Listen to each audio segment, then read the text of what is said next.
I was a dedicated IT specialist who believed my 7-year marriage to Amanda was everything I ever wanted. We built our dream life in suburban Boston with weekend barbecues and plans for growing our family. But over the past year, something changed. Amanda spent more time at her sister Stephanie's house, where brother-in-law Jake also lived. Then came the announcement that shattered everything. Amanda was pregnant with Jake's baby, yet somehow expected me to raise it. Before I tell you how my world collapsed, let me know where you're watching from, and hit subscribe to join me on this journey of betrayal and reclaiming my self-worth. My name is Connor, and for the past decade I've built a career in IT security. The job demands long hours, but I never minded, because I was working to provide a comfortable life for Amanda and me. We met during our junior year of college, both studying at Boston University. I was captivated by her intelligence and sense of humor from our first conversation in the campus coffee shop. After graduation, we dated for 2 years before I proposed at the same coffee shop where we first met. The early years of our marriage were everything I had dreamed of. We bought a colonial-style house in a quiet suburb outside Boston with a yard perfect for the family we planned to have. Weekends were spent renovating rooms, planting a garden, and hosting dinner parties for our growing circle of friends. We talked about our future children, even picking out names: Ethan for a boy, Lily for a girl. But things got complicated when we started trying to have a baby. Month after month, pregnancy tests came back negative. After a year, we sought medical help and discovered I had a low sperm count, while Amanda had issues with irregular ovulation. The doctors said conception was possible but would be challenging. We tried fertility treatments, but they were expensive and emotionally draining. Each failed attempt felt like losing a child we never had. Through it all, we supported each other. When Amanda cried after another negative test, I held her. When I felt like less of a man because of my fertility issues, she reassured me that we were in this together. At least that's what I thought. The first signs that something was wrong appeared about a year ago. Amanda became increasingly distant, often lost in thought during dinner or while watching our favorite shows. She started spending more time away from home, especially at her sister Stephanie's house. She claimed she was helping with her nephews, 7-year-old Noah and 5-year-old Lucas. I noticed other changes too. Amanda bought new clothes more stylish and revealing than her usual attire. She became protective of her phone, always taking it with her even to the bathroom. When I tried talking about these changes, suggesting date nights or couples therapy to reconnect, she dismissed my concerns as neediness. A pit formed in my stomach, that instinctive feeling. Something is wrong that you try to rationalize away. I told myself she was just processing our fertility struggles differently. I convinced myself that spending time with her nephews was her way of coping with our childless home. I was working hard to provide the life we wanted, including saving for more fertility treatments. I trusted her completely. Amanda's sister Stephanie had always been like a second sister to me. Her husband Jake was friendly enough, though we never connected deeply. They lived about 30 minutes away in a larger house, perfect for their 2 energetic boys. Our families gathered at least monthly for dinners or holidays, and those times had always felt warm and comfortable. But over the past year, these gatherings began feeling tense. I started noticing things I had previously overlooked: the way Jake and Amanda seemed to share private jokes, how his hand would occasionally linger on her shoulder, the meaningful glances they exchanged when they thought no one was looking. I dismissed these observations as my imagination fueled by insecurity about our marriage problems. What I could not ignore was Stephanie's changing behavior. Once bubbly and affectionate, she became quieter at our gatherings, watching her husband and sister with an expression I could not quite read. Once, when Jake and Amanda disappeared to the basement to allegedly look for a board game, I found Stephanie staring out the kitchen window, wiping away tears. When I asked what was wrong, she quickly blamed allergies. I should have pushed harder. Then came the day everything changed. I returned home from a long business trip to find Amanda waiting with champagne and a wrapped gift box. Inside was a tiny pair of baby booties. She was pregnant. After years of trying, we were finally going to be parents. I cried tears of joy holding her close, making plans for the nursery. 2 weeks later, at our first prenatal appointment, the doctor asked about our fertility treatments. We explained we had stopped 6 months ago due to the expense and emotional toll. The doctor looked confused, checking her chart. She said based on the ultrasound, Amanda was already 12 weeks pregnant, conception, occurring during a period when I had been away at a conference in California for 2 weeks. The drive home was silent. In our living room, surrounded by the life we had built together, Amanda finally admitted the truth: the baby was Jake's. They had been having an affair for over a year. She said it started as comfort during our fertility struggles, but developed into something more. The most shocking part was her justification: my body, my choice. She actually expected me to be a man and raise the child regardless of its paternity. After all, had not I always wanted to be a father? The days following Amanda's confession were a blur of pain unlike anything I had ever experienced. I moved into our spare bedroom, unable to sleep beside the woman who had betrayed me so completely. Our home, once filled with laughter and love, became eerily quiet, punctuated only by muffled phone calls Amanda made behind closed doors. When we did speak, Amanda showed little remorse. She claimed our fertility issues had forced her to look elsewhere, as if her affair with Jake had been an act of necessity rather than choice. The woman I thought I knew was gone, replaced by someone capable of extraordinary cruelty and selfishness. The family fallout was immediate and messy. Stephanie discovered her husband's betrayal with her sister around the same time I did. According to our mutual friend Taylor, the confrontation between the sisters was explosive. Jake moved out of their home and into a nearby apartment, leaving Stephanie alone with their two confused children. Friends and family quickly took sides. Some, particularly Amanda's parents, suggested I forgive her indiscretion for the sake of the marriage. Her father actually pulled me aside at a family gathering and said, "Sometimes a man needs to accept things he cannot change. Just raise the child as your own. No one has to know."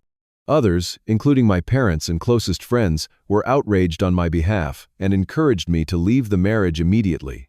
The most painful part was how quickly Amanda began rewriting our history. She told anyone who would listen that our marriage had been troubled for years, that I had been emotionally distant, that I had prioritized work over starting a family.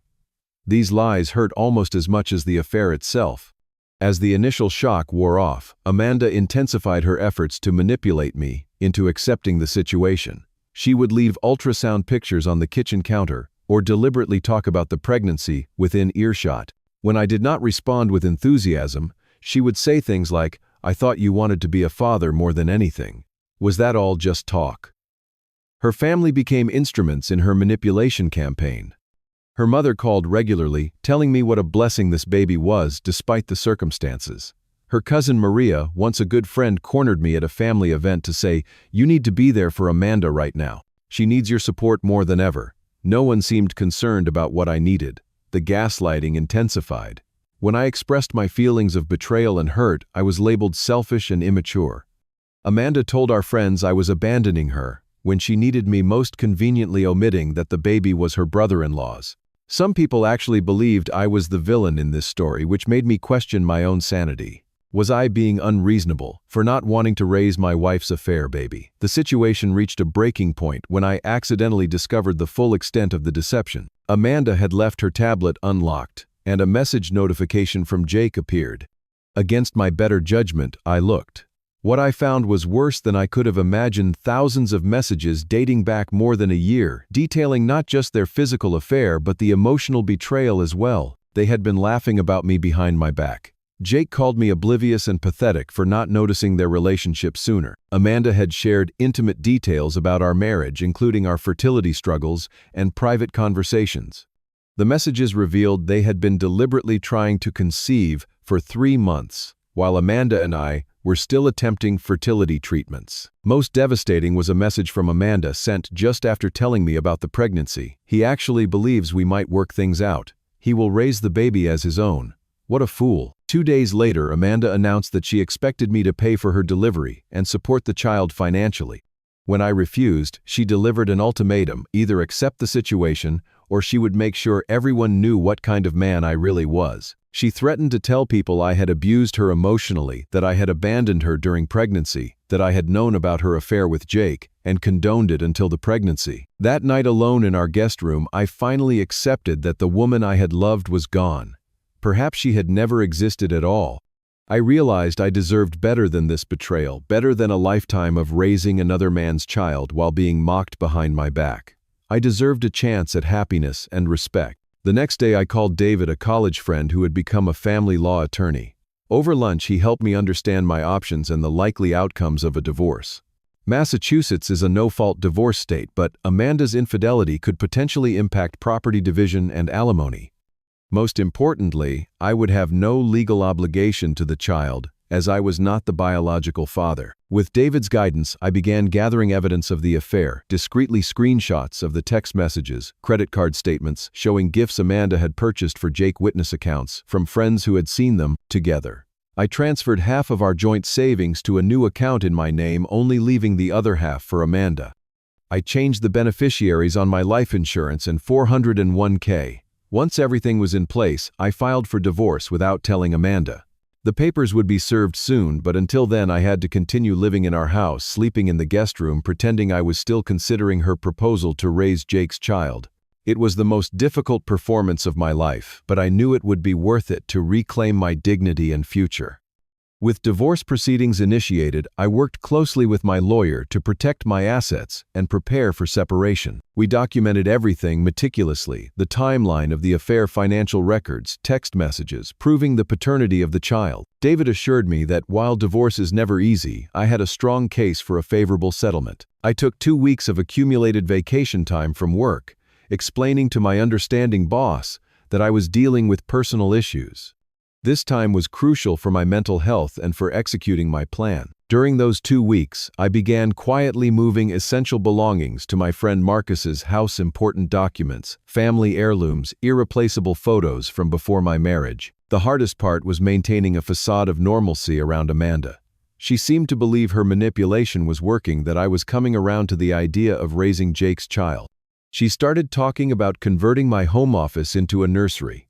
I nodded and smiled, knowing what was coming. I chose to serve Amanda with divorce papers at what she thought would be a reconciliation dinner with both our families. She had planned to announce the pregnancy, officially presenting it as our miracle baby after years of trying. Everyone was gathered at her parents' upscale home, her mother and father, my parents who I had privately informed about the situation, Stephanie, who had agreed to come after I explained my plan, and several close friends. Amanda stood, champagne glass filled with apple juice in hand, ready to make her announcement. That is when the doorbell rang. Her father answered and returned with a confused expression and an envelope. When Amanda opened it and realized they were divorce papers, citing adultery and naming Jake as co-respondent, her face drained of color. "What is this?" she demanded, voice shaking. "It is my answer to your ultimatum," I said calmly. "My money, my choice." The room erupted in confusion. Amanda's parents demanded explanations. My parents stood supportively behind me. Friends looked shocked or uncomfortable. Stephanie sat silently, tears streaming down her face. "The baby is not Connor's," Stephanie finally said, her voice cutting through the chaos. "It is my husband's. They have been having an affair for over a year." What followed was the most uncomfortable dinner party in history. Amanda alternated between tearful apologies and angry accusations. Her parents looked shell-shocked. Most guests left quickly, but I stayed calmly eating my dessert, while Amanda's world crumbled around her.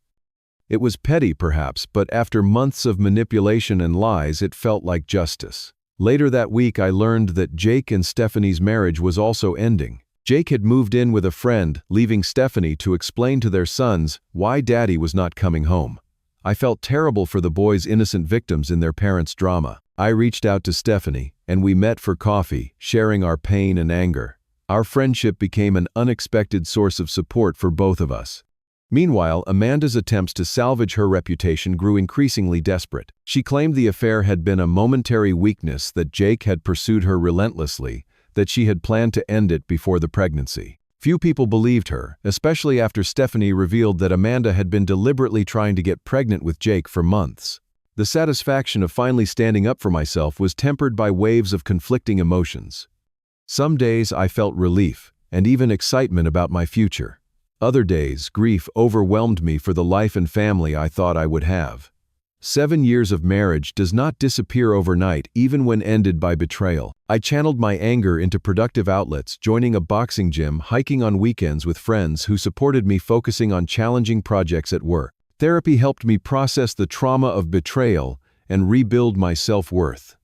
My therapist, Dr. Lewis, helped me understand that Amanda's actions reflected her character, not my value as a husband or man. The most unexpected support came from colleagues and acquaintances who had experienced similar betrayals. My team lead Brian shared that his first marriage had ended when he discovered his wife's affair. "Your life is not over," he told me. "Mine got better after the divorce. You will find happiness again with someone worthy of your trust." Even Stephanie became an ally. As we both navigated our divorces, we checked in regularly. There was nothing romantic between us. Our shared pain and family connection made that impossible, but her insight into Amanda's character and behavior helped me understand that I had been manipulated for years, not just during the affair. Learning to be alone again after 7 years of marriage was perhaps the greatest challenge. I had forgotten how to make decisions solely for myself without considering a partner. Simple choices like what to eat for dinner or what movie to watch became exercises in rediscovering my preferences. Nights were the hardest, the empty space in the bed, a constant reminder of what I had lost, or perhaps what I never truly had. Despite Amanda's objections, I decided to use my savings once earmarked for fertility treatments and a college fund for our future children for a completely fresh start. The savings account had been in my name, only a precaution David had advised when we started the divorce process. Amanda was furious when she learned I would not be sharing these funds, but as David pointed out, they represented years of my overtime work and bonuses. I put our house on the market despite Amanda's protests that she needed to stay there for the baby. The court supported my right to sell, as the house had been purchased primarily with my income. Amanda was still living with her parents, who had reluctantly taken her in after the truth came out. Jake, I heard, had moved to his brother's place in Rhode Island, already distancing himself from the pregnancy he had helped create. The most significant decision came when my company offered me a transfer to our Seattle office, along with a promotion. The opportunity meant a substantial raise and the chance to specialize in cybersecurity, my true passion. More importantly, it represented a complete break from my past life in Boston. I accepted the offer without telling Amanda. The first she learned of my move was through divorce paperwork updating my address. When she called hysterical, demanding to know how I could move across the country while she was pregnant, I calmly reminded her that the child was not mine and that my life choices were no longer her concern. My money, my choice. I repeated her own logic back to her. My life, my choice. The liberation of making decisions purely for my own benefit after years of compromise was indescribable. I felt like I was emerging from a fog, suddenly able to see possibilities I had forgotten existed. For the first time since discovering the affair, I felt genuine hope for my future. Moving to Seattle marked the beginning of my new life. I found a beautiful apartment overlooking Elliott Bay, with floor-to-ceiling windows that filled the space with natural light even on cloudy days. The view of the water and distant mountains was exactly what I needed, a daily reminder of how vast the world is beyond my personal pain. Starting fresh in a new city meant introducing myself to people who knew nothing of my past. I was no longer Connor, the guy whose wife got pregnant by her brother-in-law. I was simply Connor, the new cybersecurity specialist from Boston. This anonymity was healing, allowing me to rediscover who I was beyond my failed marriage. I joined a hiking group that explored the magnificent trails surrounding Seattle each weekend. I took cooking classes, something Amanda had always dismissed as unnecessary since she considered herself the better cook. I started playing guitar again, a passion I had abandoned during my marriage because Amanda found my practicing annoying. My new colleagues welcomed me warmly, and I formed friendships based on common interests rather than shared history or obligation. My team lead, Alicia, became a mentor and friend, introducing me to Seattle's vibrant tech community and recommending everything from restaurants to neighborhoods when I decided to buy rather than rent. Meanwhile, updates from Boston trickled in through mutual friends and occasional texts from Stephanie. Amanda's pregnancy progressed, but her situation with Jake deteriorated. He had initially promised to co-parent and provide financial support, but as the reality of impending fatherhood sank in, he became increasingly distant. According to Stephanie, he had started dating a bartender from his new neighborhood, already moving on from both his wife and his pregnant mistress. Amanda was living with her parents, who were supporting her financially while she was on unpaid maternity leave from her teaching job. The fantasy she had constructed that Jake would leave Stephanie for her, or that I would forgive everything and raise the baby as my own, had crumbled completely. She was facing the reality of single motherhood, her reputation in tatters among our social circle. 6 months after moving to Seattle, I returned to Boston for our final divorce hearing. Seeing Amanda in the courthouse, her pregnancy, now obvious at 7 months, was surreal. She looked smaller somehow, her confidence dimmed by consequences she had never anticipated. When she tried to approach me before the proceedings, I politely but firmly kept my distance, communicating only through our attorneys. The divorce was finalized with terms favorable to me: no alimony, a fair division of assets that acknowledged my greater financial contributions to the marriage, and of course no responsibility for the child. As we left the courthouse, Amanda called my name. I paused, turning to face her. "I made a terrible mistake," she said, tears in her eyes. "I miss our life together." I looked at her for a long moment, recognizing the manipulation attempt for what it was. "I wish you and your baby well, Amanda," I said finally. "I truly hope you find happiness." Then I walked away truly free for the first time since discovering her betrayal. Back in Seattle, I continued rebuilding my life piece by piece. Weekly therapy sessions with Dr. Karen West helped me process not just the betrayal, but the subtle manipulations that had characterized my marriage for years. I learned to recognize red flags in relationships, to set and maintain healthy boundaries, to trust my instincts when something feels wrong. I made peace with the fact that Amanda and I could not have children together, accepting that perhaps this had been a blessing in disguise. Co-parenting with someone capable of such deception would have been a lifetime sentence of pain. While I still wanted to be a father someday, I was grateful it would be with someone who valued honesty and commitment. After a year in Seattle, I felt ready to consider dating again. My first attempts were awkward and uncomfortable, but I persisted, meeting women through friends, dating apps, and social events.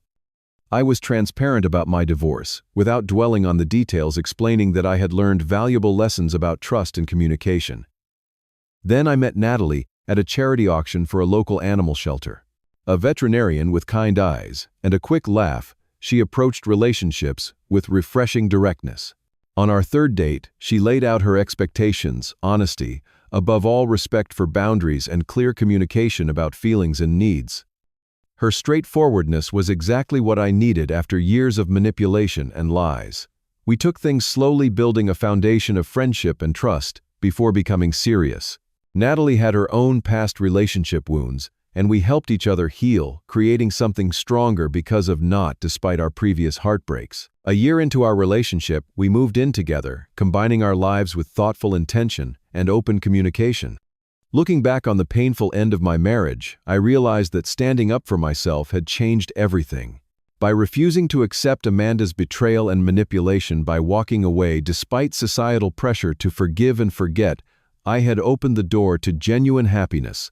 The path had been difficult, filled with legal battles, emotional turmoil, and the challenge of rebuilding my life from scratch. But the reward was a life aligned with my values, filled with authentic relationships and self-respect. I understood now that true love includes respect and honesty, not just passion and shared history. A partner who truly loves you would never deliberately cause such pain, would never expect you to compromise your dignity and self-worth for their comfort. I deserved better than what Amanda had offered, and by believing that fundamental truth, I had found it. Surprisingly, I felt grateful for the painful experience that had led to my better life. Without Amanda's betrayal, I might never have found the courage to start over, to pursue my career passion, to create a life truly of my own choosing. I might have continued in a marriage that looked perfect from the outside, but was rotting from within. Sometimes the most loving choice you can make is to love yourself enough to walk away from people who harm you, even when those people claim to love you. This lesson, hard won through tears and grief, changed my life in ways I could never have imagined when I first discovered Amanda's betrayal. My journey from betrayal to self-respect taught me that endings, however painful, can lead to beautiful new beginnings when you stay true to yourself. Have you ever had to make the difficult choice between what others expected and what you knew was right for you? Share your story in the comments below. If this journey of reclaiming self-worth resonated with you, please hit the like button and subscribe to hear more stories of overcoming life's challenges. Thank you for listening, and remember, you always deserve to be treated with respect and honesty in every relationship. Take care of yourselves out there.